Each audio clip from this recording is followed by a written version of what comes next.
Bonjour à tous. On est très content de vous accueillir cet après-midi physiquement. Merci à tous de vous être déplacés. C'est le premier événement qu'on réussit à faire avec le Covid Safe Ticket, donc c'est magnifique de voir que ça marche. On est ensemble toute l'après-midi pour parler et lancer ensemble l'Alliance Rénolution. Je me présente, je m'appelle Lionel Ox. Je fais partie d'un cabinet qui s'appelle Métos, qui est basé à Bruxelles. Et je suis un des facilitateurs de cette alliance Rénolution, ensemble avec Manon. Manon Rimbert. Du coup, je travaille pour le bureau vraiment. Et l'objectif de cette journée, donc, c'est de vous présenter l'alliance et ensuite de lancer cette dynamique de travail transversale. Voilà, donc le programme de la journée, de l'après-midi, on va avoir une série de présentations en plénière ici, assez courtes, autour de l'Alliance Rénolution, pour vous présenter de quoi il s'agit. Il y aura quelques moments de questions-réponses, mais l'ensemble des questions, ces moments seront assez courts. Donc vous aurez aussi beaucoup plus le temps de discuter avec les représentants de cette alliance et les différents pilotes dans la suite de l'après-midi. Après cette présentation, on fait une petite pause dans la cafétéria du premier étage. Puis ensuite, on travaillera en atelier. Donc vous êtes normalement tous inscrits à des ateliers qui sont aussi inscrits sur vos badges.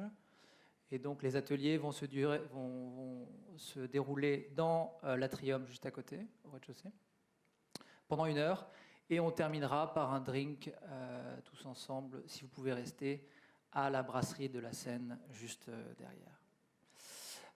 Quelques petits éléments pratiques avant de commencer l'après-midi. Les normes Covid. Il n'y en a plus beaucoup, mais il y en a encore. Vous avez tous indiqué votre Covid Safe Ticket. Il faut garder vos masques lorsque vous passez d'un espace à un autre. Donc lorsque vous allez à la cafétéria, puis que vous partez de la cafétéria à l'atrium, il faut mettre votre masque. En dehors de cela, ici, vous pouvez enlever votre masque. Pareil dans la cafétéria, pareil au moment des ateliers.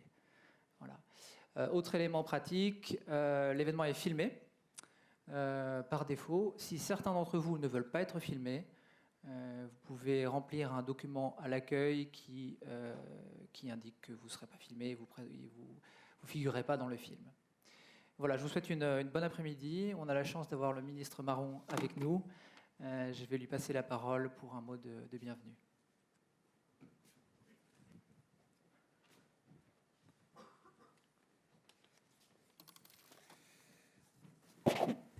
Bonjour à toutes et tous. Bienvenue dans ce magnifique bâtiment que beaucoup d'entre vous connaissent bien. Alors tout d'abord, je vais bien entendu remercier toute l'équipe de la cellule opérationnelle de l'Alliance, Bruxelles Environnement, Urban et Construcity. Pour l'organisation de cet événement, j'en profite aussi pour remercier mon cabinet qui travaille sur ce projet depuis longtemps. Je sais que ça n'a pas été une mince affaire de l'organiser, surtout avec les normes sanitaires actuelles. En ik dank jullie ook voor jullie reactie op de oproep, want de renovatie van gebouwen is een grote uitdaging voor ons geweest. Een uitdaging op klimatologisch, sociaal, economisch en milieugebied. En alleen door onze krachten te bundelen zullen we in staat zijn om daar het hoofd aan te bieden. C'est clair que si vous êtes dans la salle, c'est bel et bien parce que vous êtes convaincus que c'est tous ensemble qu'on va y arriver à cette rénovation du bâtiment. On travaille en fait déjà toutes et tous sur la rénovation depuis longtemps. Le programme Build Circular a démarré depuis presque 1 an, un travail qui se base sur l'expérience acquise par le passé autour de la collaboration publique-privée avec le secteur de la construction et notamment le CDR qui se transforme aujourd'hui en Construcity. Urban et Bruxelles Environnement planchent sur la réforme des primes depuis le début de la législature et l'issue de la réforme verra le jour au premier trimestre 2022 et je m'en réjouis, un système intégré de primes rénovation et de primes énergie. Je pense que c'est très attendu par les Bruxelloises et les Bruxellois qui ne comprennent pas les systèmes de primes différents et distincts. Sibelga a aussi lancé le programme Rénoclic depuis un bon moment. Il est encore en évolution constante. L'arrêté de minime importance est passé au gouvernement pour faciliter l'isolation des bâtiments et faire basculer un certain nombre de travaux dans des travaux qui ne nécessitent pas de permis. Et évidemment, j'en passe. Et puis, ce n'est que le début. Alors, pourquoi nous réunir? Parce qu'aujourd'hui, on est à un tournant. On doit tripler le taux de rénovation annuel du bâti bruxellois. Dit is absoluut noodzakelijk als we ons klimaatdoelstellingen willen bereiken. Want ik herinner jullie eraan dat de bouwsector de sector is die de meeste broeikasgassen uitstoot. Le secteur du bâtiment, c'est de loin le plus gros émetteur d'émissions directes de gaz à effet de serre. Il importe d'embarquer toutes les Bruxelloises et tous les Bruxellois dans cette aventure, que toutes et tous puissent disposer d'un logement isolé et rénové, pas seulement du reste les propriétaires, mais aussi les locataires. La transition énergétique est une transition qui doit être solidaire. Il n'y a pas de justice climatique sans justice sociale. Elle doit être accessible à toutes et tous, et donc aussi aux ménages à bas revenus qui habitent trop souvent des logements mal isolés. Alors les primes ont déjà été majorées pour les bas revenus, et on va continuer à renforcer, améliorer l'accompagnement à la rénovation existant, ainsi que les aides financières pour aider chacune et chacun à se lancer. On a aussi renforcé les dispositifs d'accompagnement de l'ensemble des publics. Pour réaliser la transition énergétique et solidaire, il importe qu'on se coordonne afin d'avancer toutes et tous ensemble de manière optimale vers cet objectif commun qu'on s'est fixé, atteindre un niveau moyen de performance énergétique de 100 kWh par mètre carré par an pour l'ensemble des logements bruxellois en 2050 et en moyenne.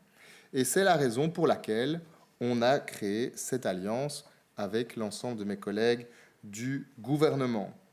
L'Alliance Rénolution, c'est une alliance publique et privée qui regroupe le secteur de la construction, les architectes, les banques et la finance, les promoteurs, le monde académique, les pouvoirs publics, bien entendu, les acteurs de la formation, les opérateurs déjà actifs dans l'accompagnement à la rénovation, les acteurs sociaux et aussi les représentants des propriétaires.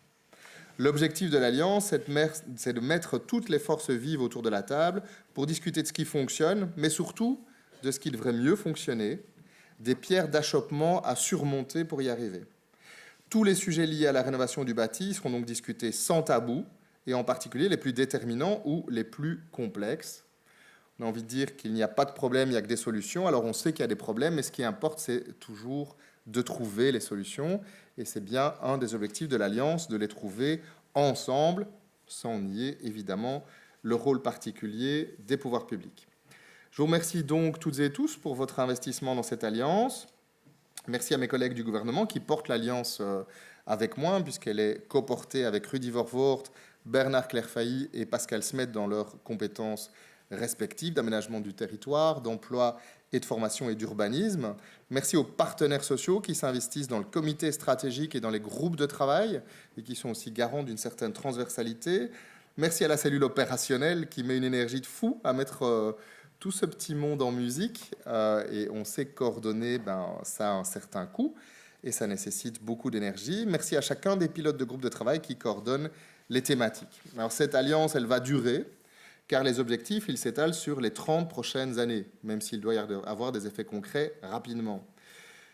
Il est donc essentiel de la construire sur des fondations solides, même si elle peut évoluer dans le temps, comme un bâtiment. Les fondations doivent évidemment être les plus solides possibles. Et c'est l'objectif aujourd'hui de poser ces fondations en vous expliquant le fonctionnement, la gouvernance, les projets. Et puis c'est aussi l'occasion de faire connaissance de manière informelle, de créer des liens durables. J'imagine que l'objectif du détour par la brasserie en fin d'après-midi est bel et bien celui-là.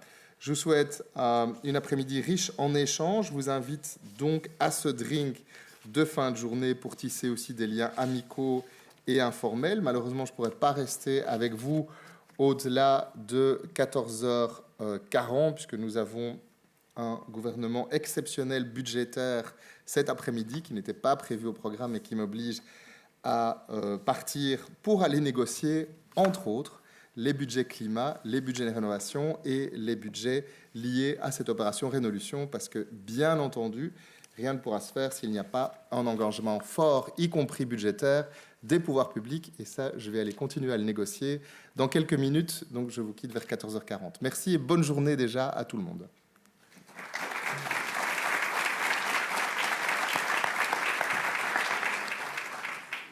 Merci, Monsieur le Ministre. Je vais maintenant passer la parole à la cellule opérationnelle, donc à Isabelle Sobotka, Laurent Schiltz et Wiebe Verhoeven, qui sont les représentants de la cellule opérationnelle et qui vont vous présenter plus en détail le fonctionnement de l'Alliance Rénolution.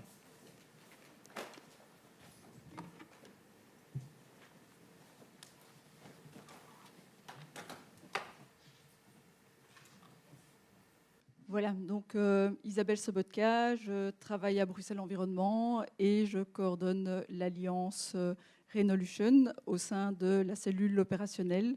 Et je vais laisser les deux autres membres se présenter. Wiebe Verhoeven van Urban in de directie Cultureel Erfgoed. En ik coördineer voor Urban de samenwerking in Rénolution. Moi, je suis Laurent Schiltz de la Confédération Construction Bruxelloise, mais je représente aussi aujourd'hui Bert Engelaar, qui est secrétaire général de la FGTB Bruxelles au niveau du secteur de la construction, qui malheureusement n'a pas su être là pour des raisons indépendantes de sa volonté. Et nous sommes mandatés ici via Constructive, qui est le fonds sectoriel qui représente le secteur de la construction. Et nous sommes vraiment très heureux d'être là. Ça démontre quand même, je crois que c'est la première fois qu'on a des acteurs privés qui sont à un tel niveau d'intégration dans la mise en œuvre d'une politique publique aussi importante que la stratégie de rénovation de la région bruxelloise.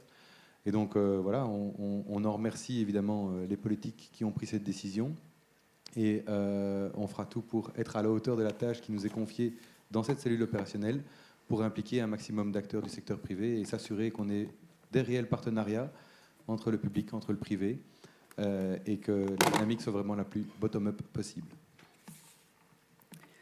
Voilà, je reprends la parole. Donc, l'objectif aujourd'hui, c'est de vous présenter l'Alliance. Mais je vais quand même faire une brève remise en contexte. Pourquoi une stratégie rénovation ?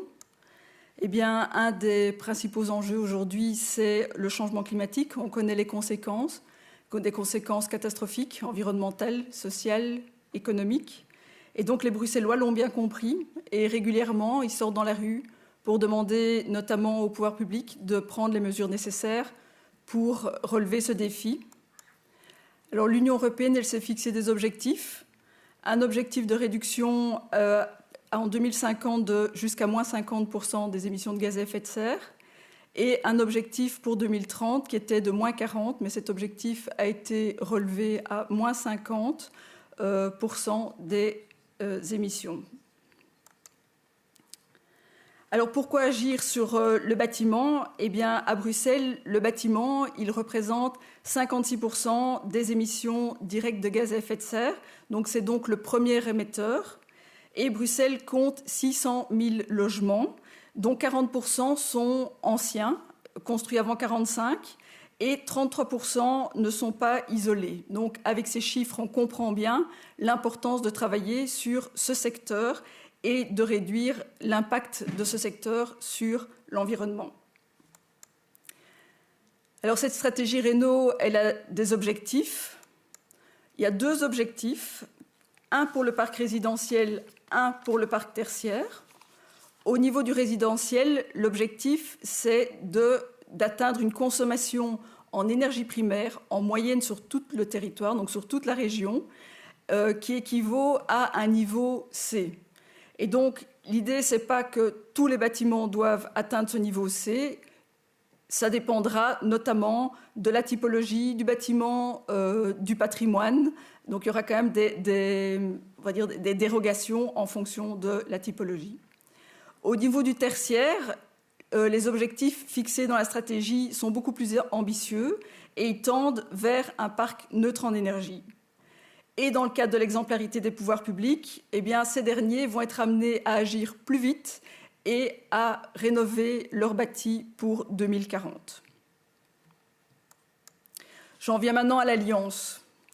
Alors, l'Alliance, c'est un cadre. Un cadre, c'est une dynamique. Et c'est un cadre qui va nous permettre d'organiser les 34 actions de la stratégie rénovation. Et donc ces actions, elles vont évidemment répondre à différents enjeux comme la simplification administrative, l'accompagnement, le financement, la fiscalité, l'économie circulaire, le patrimoine ou encore des enjeux liés à la qualification des corps de métier. Et donc en 2 ans, eh bien, il y a un bon nombre d'actions qui ont déjà démarré. Et je vais en prendre aussi quelques exemples. Le projet du guichet unique, ce qu'on appelle le One Stop Shop, qui est développé avec HomeGrade. Et ce guichet, il est destiné à accompagner les particuliers dans leur parcours, tout au long de leur parcours de rénovation. Autre projet, Monsieur le ministre en a parlé aussi, le Rénoclic, qui lui accompagne les pouvoirs publics dans leur parcours de rénovation. Ou, dernier exemple que je prends, mais c'est le travail qui a commencé sur la fiscalité pour favoriser, soutenir les rénovations énergétiques.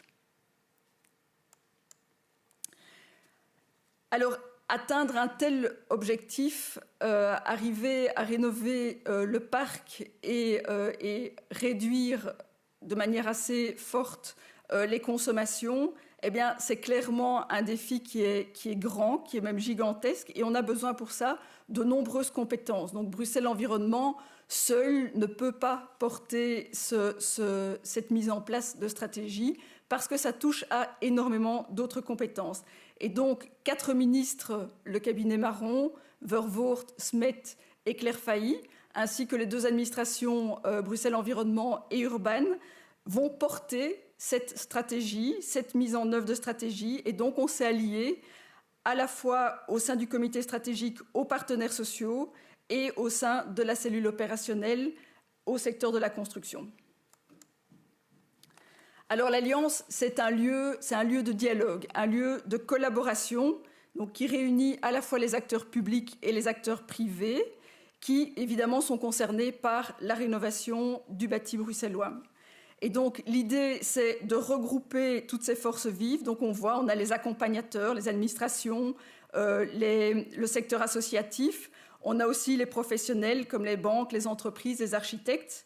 Et tous ensemble, on va développer des solutions efficaces pour soutenir, accompagner les propriétaires, les copropriétaires publics, privés dans leurs obligations de rénover leurs biens. Alors concrètement, comment l'Alliance va s'organiser ? Donc je vous disais, il y a 34 actions qui définissent la stratégie Réno, et ces 34 actions vont prendre place au sein de 7 ateliers thématiques.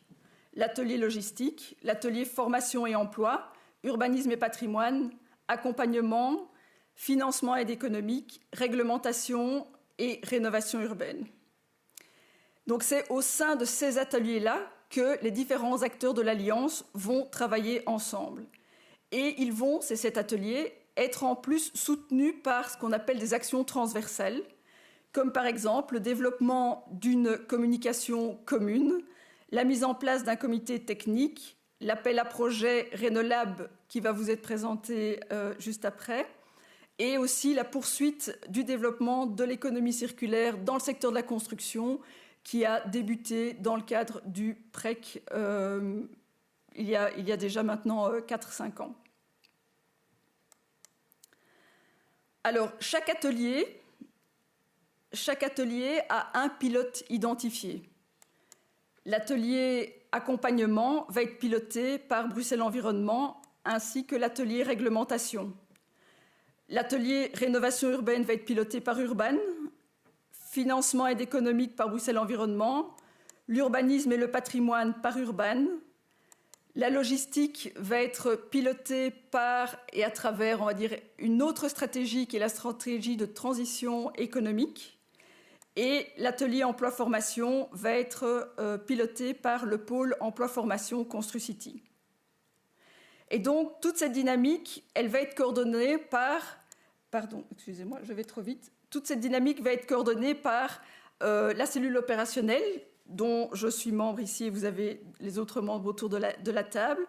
Et on va avoir le comité stratégique et le comité de pilotage qui vont s'assurer du bon avancement de la stratégie. Alors, je vais continuer dans le concret. Maintenant, je vais rentrer dans comment vont se passer les différents ateliers.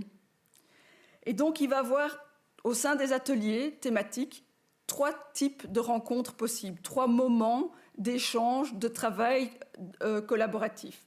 Premier moment, c'est les groupes de travail. Alors, ces groupes de travail, ce sont des équipes qui vont travailler ensemble au développement d'un projet ou d'une partie de projet. Donc, si c'est un groupe de travail, on est sur le développement de projet. Donc, ça va être des réunions qui vont être quand même régulières, relativement fréquentes.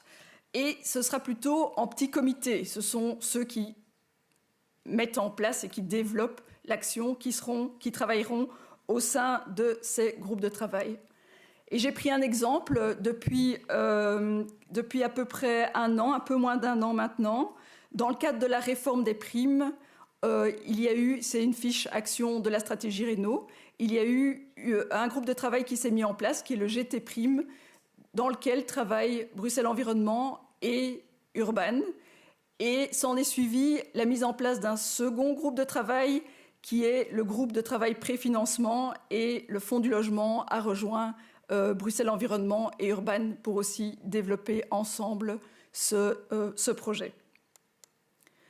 Deuxième moment qui peut prendre place au sein d'un atelier, c'est l'atelier à réaction. Et donc, dans le cadre des ateliers à réaction, on ne se trouve plus dans le développement d'un projet, mais on se trouve plutôt dans de la consultation.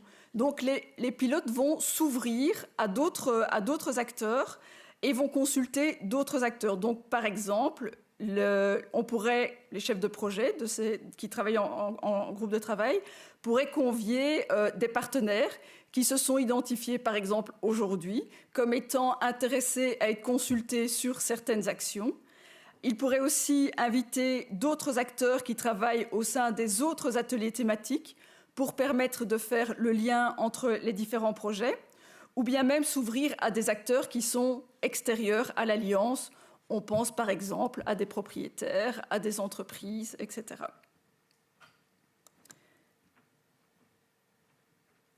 Exemple de cet atelier à réaction.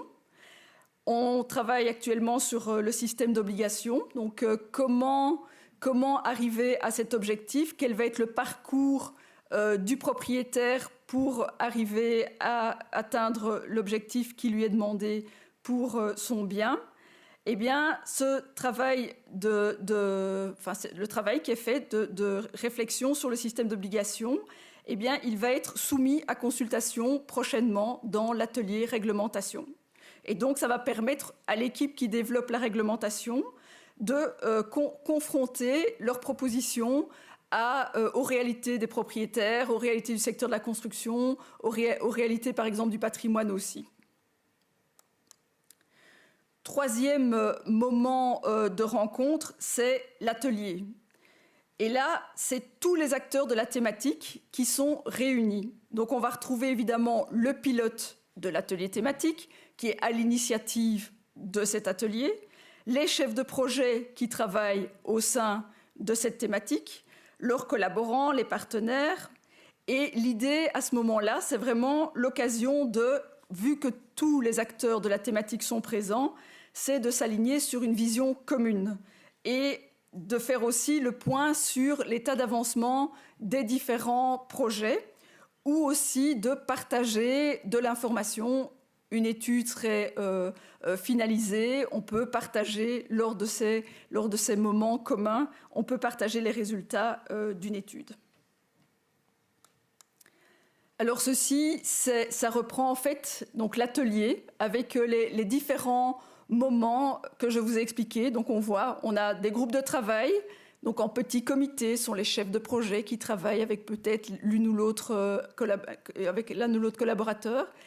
Et ces groupes de travail peuvent être amenés ou pas à créer des ateliers à réaction.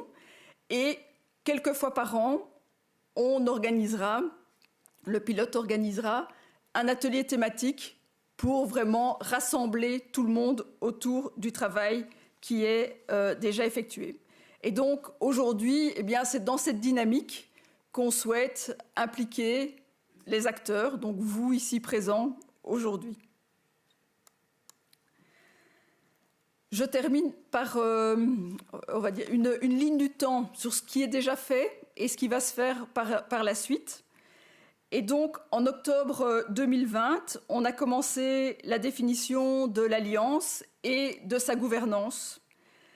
On a abouti en mars 2021 avec l'adoption au gouvernement de la gouvernance de l'Alliance.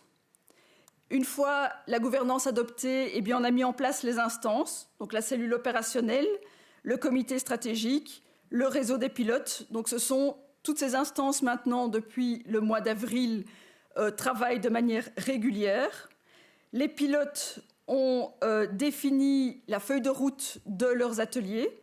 Ces feuilles de route, elles ont été évidemment d'abord validées et c'est ces feuilles de route qui vont vous être présentées dans l'atrium autour des tables de discussion.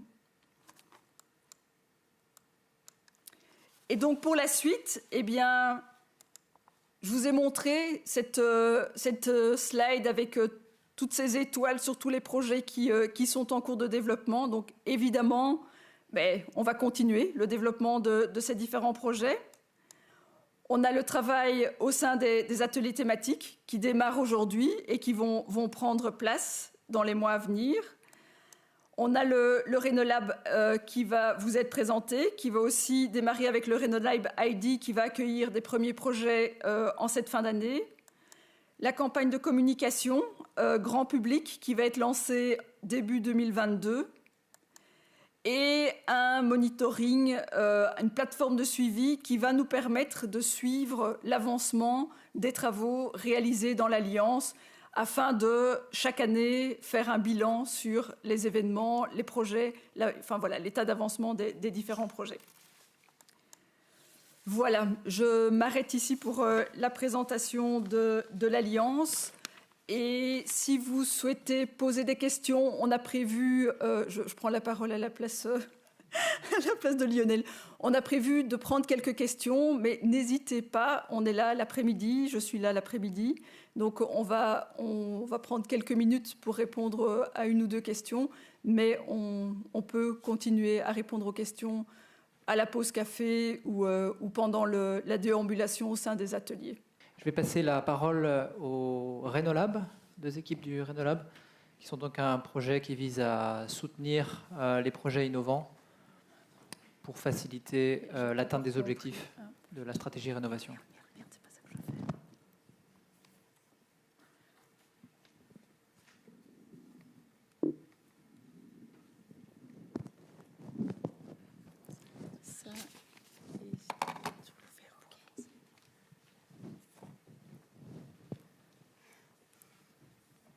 Bonjour, je m'appelle Camille De Smet, je travaille dans le département Innovation et Référence Bâtiments Durables à Bruxelles Environnement.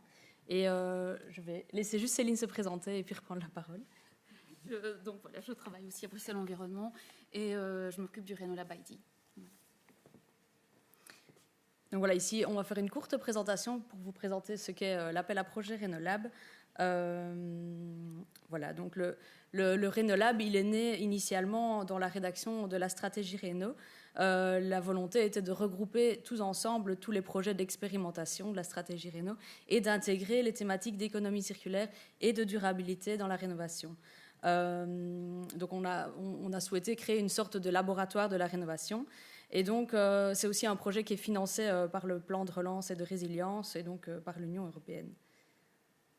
Donc, de cette volonté de regrouper tous les projets d'expérimentation dans le Renolab sont nés deux volets, en fait, un volet Renolab ID, qui va plutôt regrouper les porteurs de projets, d'idées, de solutions innovantes, qui veulent tester et expérimenter pour lever les freins à la rénovation durable et circulaire du bâti bruxellois, et un Renolab B qui est vraiment destiné aux porteurs de projets qui ont un bâtiment en particulier à rénover. Et donc, le Renolab B est voué à les aider techniquement et financièrement à rénover ces bâtiments. Donc, je vais laisser la parole à Céline pour Renolab ID. Voilà. Alors, si on veut augmenter le taux de rénovation à Bruxelles, eh bien, on peut aussi agir en fait, sur les obstacles ou les freins qu'on rencontre, soit en amont ou au cours en fait, des processus de rénovation. Et c'est donc dans ce contexte que s'inscrit le Renolab ID, qui a pour but de faciliter l'accès à la rénovation, à la rendre beaucoup plus abordable pour un plus grand nombre de Bruxellois. Alors, les projets concernent la rénovation du bâti et ils doivent bien entendu intégrer des principes de durabilité et d'économie circulaire. Le projet, lui, doit démontrer un caractère innovant, mais qui peut porter à la fois sur le public qui est visé ou concerné par la rénovation ou par la méthodologie. Alors, il doit être aussi réplicable, c'est-à-dire que les délivrables ou les retours d'expérience issus en fait de ce projet devront être utilisés à une plus grande échelle et pourront être utilisés en tout cas sur d'autres sites. Et enfin, ils doivent évidemment en tout cas être faisables techniquement et financièrement. Alors, je vais passer à quelques exemples peut-être pour illustrer en fait ce type de projet qui pourrait être des candidats Renolab ID. Eh bien, on peut imaginer en fait un mécanisme financier alternatif qui permettrait à un public qui n'a pas vraiment les moyens en fait, ou qui n'a pas beaucoup de moyens, de pouvoir en fait réaliser des rénovations en faisant intervenir peut-être une institution financière ou pas. On peut penser aussi à une démarche de rénovation collective qui permettrait à un ensemble d'habitants ou de ménages d'un même quartier de procéder à une rénovation de leur quartier. On peut encore penser à une boîte à outils ou une feuille de route qui serait destinée à des bâtiments spécifiques. Je pense par exemple à des écoles qui ont une occupation bien spécifique. Et cette boîte à outils pourrait être en tout cas réutilisée sur d'autres sites ou d'autres bâtiments similaires. Voilà. Alors, on peut aussi penser à un outil de gestion informatique de rénovation qui permettrait en tout cas des contacts simplifiés entre les locataires et les propriétaires, ou alors un modèle de contrat qui pourrait aider ou faciliter en tout cas les copropriétés à se lancer dans la rénovation. Voilà. Alors en termes de timing, en ce qui concerne en tout cas 2021, eh bien, pour respecter le processus administratif et comptable, les porteurs de projets qui souhaitent bénéficier d'un subside Renolab en 2021 doivent déposer leur dossier complet pour en tout cas le 25 octobre. Alors c'est assez tôt, mais on est aussi là pour vous accompagner. Et à partir de 2022, les porteurs de projets pourront, eux, déposer leur dossier en continu durant l'année, cette fois-ci dans le cadre d'un appel à projet. Ah oui, je ne l'ai peut-être pas précisé, mais en tout cas pour 2021, les demandes de subsides se feront dans le cadre d'une demande de subside classique. Voilà, je vais repasser la parole à Camille. Donc si on revient au volet Renolab B, donc le volet Renolab B de l'appel à projet, c'est vraiment... L'objectif est vraiment de stimuler la rénovation circulaire et durable du bâti bruxellois, et puis dans le but de démontrer la faisabilité par l'exemple, pour faire évoluer ou accompagner les réglementations, stratégies et outils, et tout ça en fait pour anticiper aussi l'adhésion du secteur à ces derniers. Pour ça, la région va déployer des soutiens financiers, des accompagnements techniques, la promotion des projets, accompagner les porteurs de projets à tester les outils de conception circulaire et durable, et avec vraiment pour but final un partage à grande échelle du retour d'expérience et de la mise en réseau des acteurs. Et notamment, ici, je peux faire le lien avec le fait que le Renolab est un atelier transversal de l'Alliance Rénolution, notamment aussi via le dispositif de l'Alliance qui est mis en place. Les thématiques que doivent aborder les porteurs de projets qui veulent rénover, qui veulent participer au Renolab B parce qu'ils ont un bâtiment à rénover, ont été inspirés du GRO, le référentiel de facilitaire bedrijf, qui est en cours de devenir un référentiel 3 régions. Les thématiques ont également intégré le volet bicirculaire, le volet chantier de bicirculaire, puisque les entrepreneurs sont maintenant intégrés au Renolab B. Et l'équipe du Bouwmeester a participé également à la rédaction. Et donc, on a regroupé les thématiques sous 9 catégories, 9 groupes, avec pour objectif final de diminuer évidemment l'impact sur l'environnement et sur la santé de la rénovation et de garder à l'œil bien l'approche transversale des enjeux de l'économie circulaire qui percole à travers toutes les thématiques. Niveau organisation, Le Rénolab sera un appel à projet qui sera ouvert toute l'année. Toute l'année sera à disposition une guidance qui d'ailleurs est un passage obligé avant de déposer une candidature. Et étant donné qu'il vise à soutenir les projets de la conception jusqu'au chantier, il s'adresse aux concepteurs et conceptrices, aux maîtres d'ouvrage et aux entreprises de construction via 3 types de dossiers. Et donc, en fonction des aides que le porteur de projet souhaite obtenir, il peut déposer 1 ou 2 ou 3 dossiers. Et donc, il y a le dossier conception, qui est vraiment une aide à la conception circulaire et durable du projet de rénovation. Le dossier exécution pour les maîtres d'ouvrage, qui vraiment va soutenir aussi les investissements des travaux liés aux choix durables et circulaires qui ont été faits dans le processus de conception. Et puis, il y a le dossier exécution pour les entreprises, où on va vraiment soutenir les changements des pratiques des entrepreneurs sur le chantier. Au final, l'objectif est vraiment de créer un partenariat entre Bruxelles Environnement et ses partenaires et l'équipe de projet. La région met à disposition, offre des subsides, des accompagnements techniques et promouvoir les projets. L'équipe de projet s'engage à partager ces infos, à participer aux tables rondes de retour d'expérience, à accepter des visites, à respecter ses engagements de son dossier de candidature, etc. Donc on est vraiment ici, l'idée c'est vraiment de créer un travail collaboratif qui permet vraiment de récolter et de valoriser le retour d'expérience de terrain des projets soutenus dans le Rénolab B. Je vais juste terminer avec l'agenda. Un agenda un petit peu flou, puisque le règlement sera publié dans les semaines à venir, mais sans date précise de publication. Et donc, on espère qu'on pourra avoir une première deadline de réception des candidatures fin de cette année, avec un premier comité de sélection début 2022, sachant que l'appel à projet étant un appel à projet continu toute l'année, il y aura 3 comités de sélection par an. Et donc, il faut vraiment imaginer qu'il y en aura de toute façon qui vont suivre tous les 4 mois par la suite.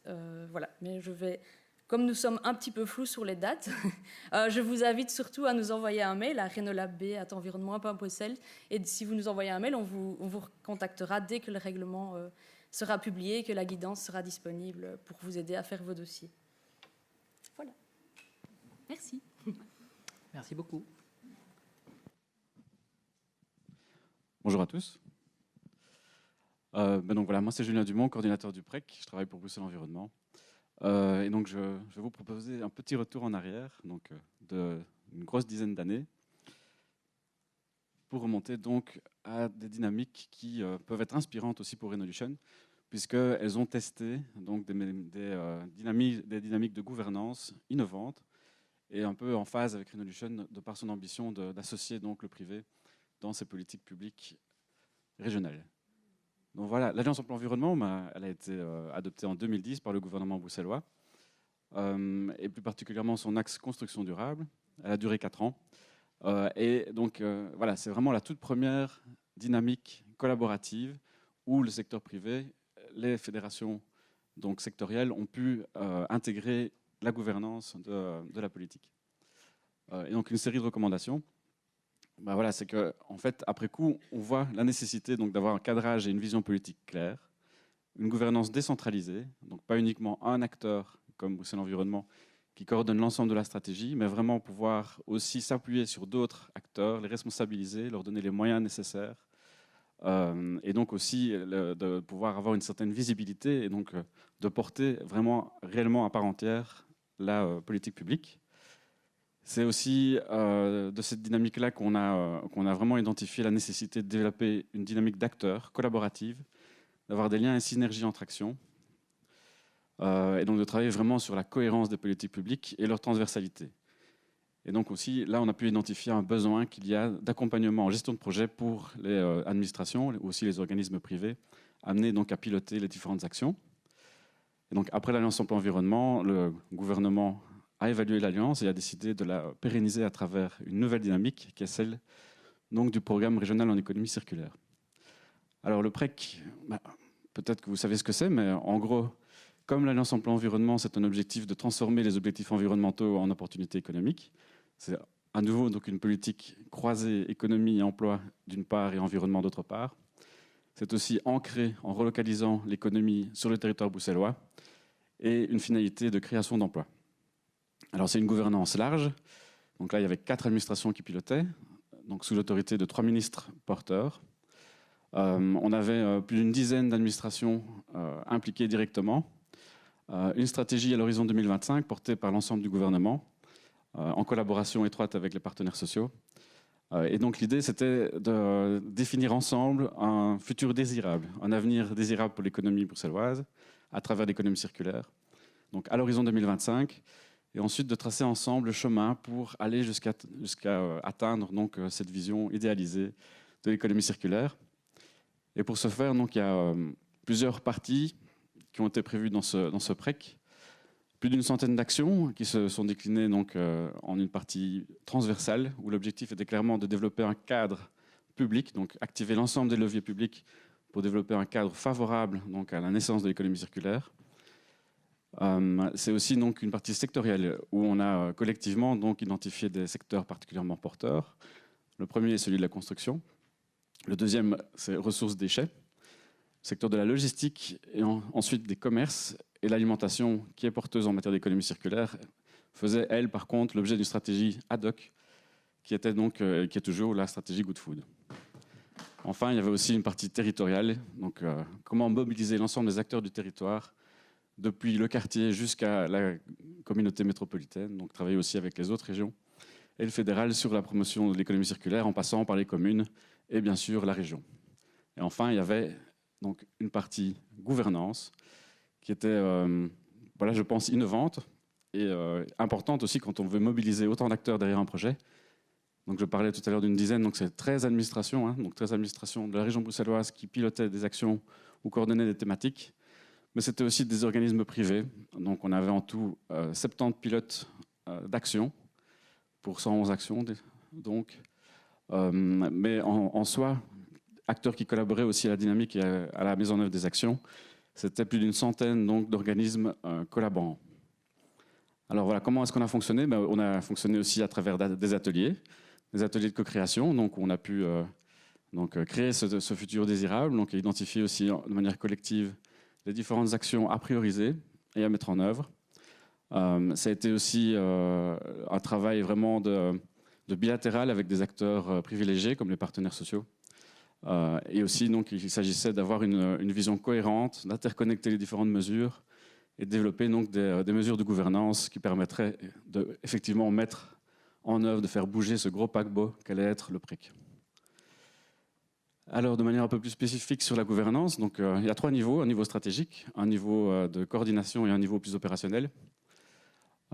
Et donc là, voilà, un peu comme ici Renolution, on a d'abord un comité de pilotage, donc vraiment une coordination au niveau du gouvernement et de Bru Partners, anciennement le Conseil économique et social de la région.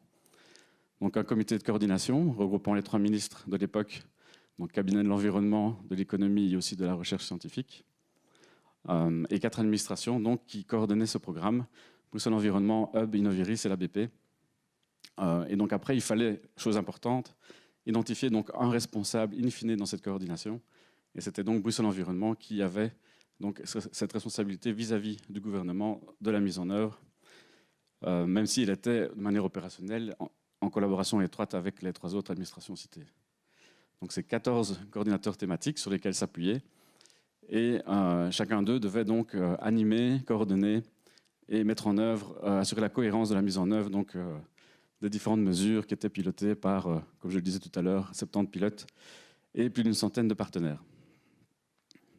Alors, voilà, donc il fallait s'assurer de la mise en œuvre concrète, donc de passer de ce texte, de ce bout de papier donc, qui était adopté en gouvernement à la mise en œuvre concrète, en mobilisant les acteurs, en développant des coopérations renforcées.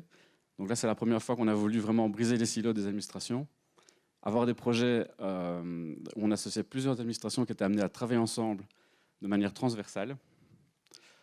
Donc, c'était aussi une volonté de développer des stratégies internes aux différents organismes, donc que ce ne soit pas seulement le SPOC, économie circulaire, ou l'agent pilote d'une action qui soit sensibilisé, mais aussi l'ensemble de sa chaîne hiérarchique, que ce soit vraiment un projet en fait, porté par l'administration en tant que tel. Et c'est aussi une volonté de s'évaluer, de s'adapter, de modifier aussi les plans d'action en fonction des réalités. Donc un plan qui est imaginé, créé en 2015, n'est peut-être plus totalement d'actualité en 2018. Donc voilà, c'était aussi l'ajuster et le rendre le plus pertinent par rapport à la réalité du terrain. Alors, c'était aussi fondamental de pouvoir vraiment responsabiliser les différents acteurs, mais aussi déterminer leurs tâches, ce qu'ils allaient être et quelle allait être leur mission. Les pilotes, par exemple, c'est vraiment l'opérationnalisation. C'est eux qui sont vraiment dans le concret, les mains dans le cambouis. Et donc, il y a un objectif de coordination des collaborants autour de l'action en question. Et c'est communiquer sur l'avancement et les potentielles difficultés, mais aussi rapporter vers la coordination, d'abord vers le coordinateur thématique, qui lui donc devait avoir cette vue d'ensemble par rapport à l'ensemble des actions de sa thématique, développer des synergies, comme je le disais, et vraiment d'avoir une cohérence d'action et de rapporter, in fine, donc, à la coordination générale. Donc ici, vous voyez les différentes administrations qui coordonnaient les thématiques. Et aussi, donc, nous avions un facilitateur, enfin, qui existe toujours d'ailleurs, le facilitateur PREC. Donc ce sont aussi des bureaux d'études qui sont mandatés par Bruxelles Environnement à travers un marché public, qui eux accompagnent vraiment l'ensemble des pilotes, des coordinateurs thématiques dans ce travail de gestion de projet. Alors en 2018, il y a eu une évaluation, ce qui reste un moment fondamental de pouvoir s'évaluer, vérifier les indicateurs d'impact mis en place, voir s'ils sont pertinents, de pouvoir identifier aussi les problèmes éventuels de gouvernance, des points d'amélioration. Et je pense aussi un élément fondamental qui est de pouvoir aussi avoir un regard extérieur sur ce qu'on fait. Donc ici pour le PREC, l'exemple c'était qu'on a demandé à Montréal et à Paris des experts de ces villes-là de nous challenger, d'analyser nos plans d'action, la mise en œuvre et de commenter ce que Bruxelles a fait et de suggérer aussi des points d'amélioration. Donc c'est s'inspirer aussi de ce qui se fait ailleurs. Alors, 2 exemples de gouvernance inspirante. Le premier ici, c'est l'appel à projet bicirculaire. Donc vraiment, pour arriver à avoir une adhésion, c'est aussi important de pouvoir développer des actions phares qui sont, sur lesquelles on peut communiquer, mais qui sont aussi très parlantes et qui peuvent créer un écosystème, donc réunir les acteurs derrière un projet. Et ici, donc, l'exemple, c'était cet appel à projet bicirculaire, donc, qui est coordonné par 3 administrations et qui a pu financer 160 projets jusqu'à 2020. Donc, il existe encore, il y a encore une édition cette année, mais les résultats ne sont pas encore connus. Donc voilà, c'est 446 dossiers aussi remis pour donc 160 lauréats, 10 millions de budget d'argent public. Un facteur aussi d'1 pour 8, c'est l'effet de levier. Donc pour 1 euro d'argent public investi, donc c'est 8 euros investis par le privé. Et donc c'est plus de 500 emplois créés. Ce qui au final, si on peut comparer par rapport à d'autres expériences, en Belgique par exemple ou ailleurs, on voit quand même que même si ça paraît beaucoup, 10 millions, c'est un ratio de création d'emplois qui est particulièrement intéressant et pertinent et qui montre aussi que l'économie circulaire et l'économie durable est consommatrice de main-d'œuvre locale. Autre gouvernance inspirante, donc la CIRED. La CIRED, c'est quoi? C'est un dispositif qui vise à identifier et lever les barrières réglementaires à l'économie circulaire. C'est vraiment aussi une volonté de développer la smart regulation, pas dans un sens de dérégulation bien sûr, mais plutôt de comment en fait designer une réglementation en fonction de la réalité aussi des entreprises, du terrain, des acteurs, ce qu'ils rencontrent, et essayer de l'adapter aussi en fonction, tout en gardant ce socle de protection de l'environnement qui est garanti par la Constitution d'ailleurs et par le principe de standstill. Et donc concrètement, le mécanisme, c'était une présidence c'est toujours, parce que la CIRED existe toujours, elle va d'ailleurs même être élargie. Donc c'est un dispositif présidé par les partenaires sociaux. Donc on a une présidence, une vice-présidence pour le banc patronal et pour le banc syndical. Et donc un secrétariat qui est piloté par les administrations publiques. Et ensuite donc une méthode de travail basée sur la co-construction, des ateliers, des propositions qui sont aussi réalisées sur base du consensus. Donc l'idée c'est vraiment d'atteindre un consensus pour toutes les parties associées. Et avec toujours un souci de transparence. Donc à tout moment, donc, être transparent, travailler à livre ouvert, ce qui permet vraiment de provoquer de l'adhésion, aussi de la confiance. Alors, un petit retour en bref pour tous les résultats du PREC.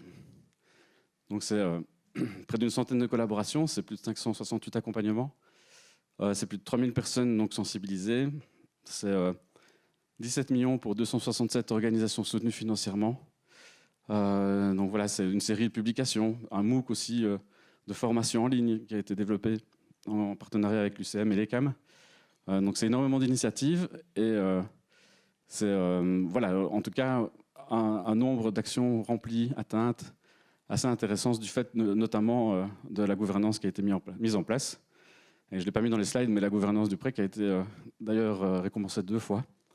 La première par l'Assemblée des régions d'Europe, par un prix de gouvernance innovante, et aussi par Eurocities en 2017 pour la politique la plus innovante en matière d'économie circulaire dans les régions d'Europe.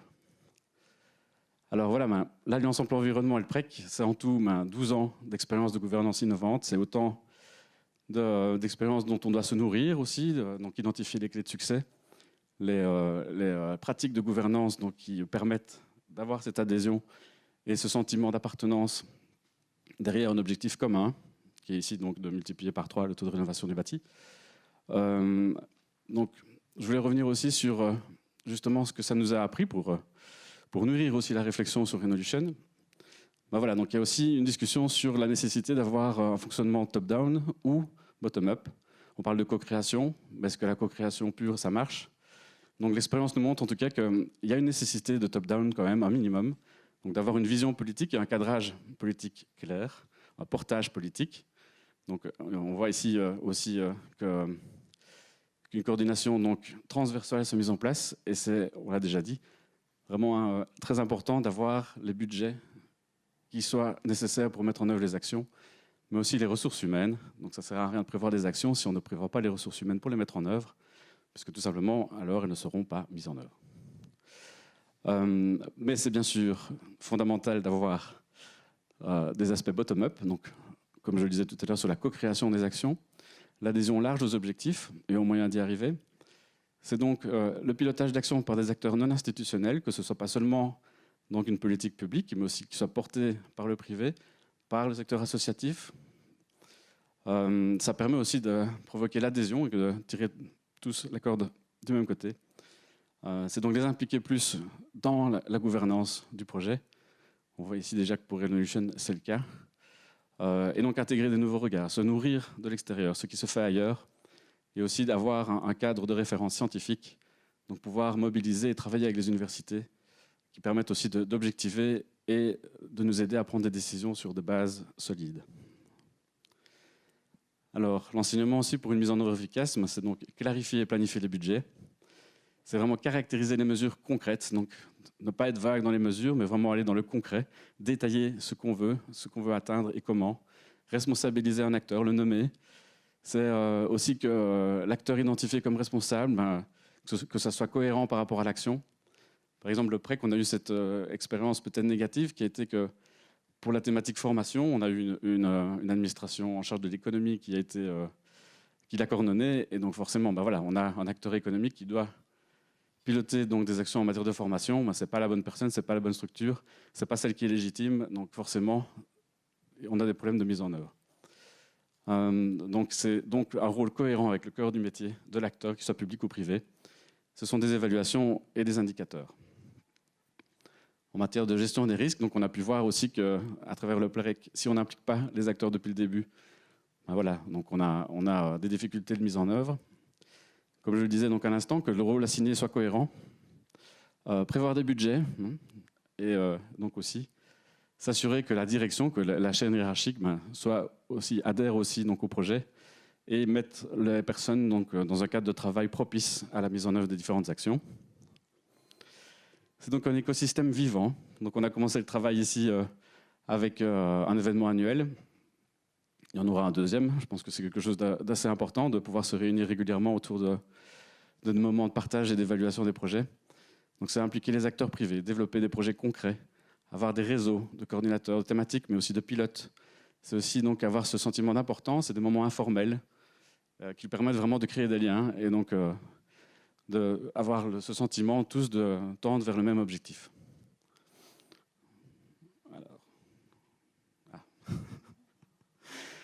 Un petit slide pour dire que Renolution n'est pas déconnecté et ne doit pas être déconnecté des autres politiques de la région par rapport à la stratégie de transition économique, par rapport au PREC aussi, qui existe toujours.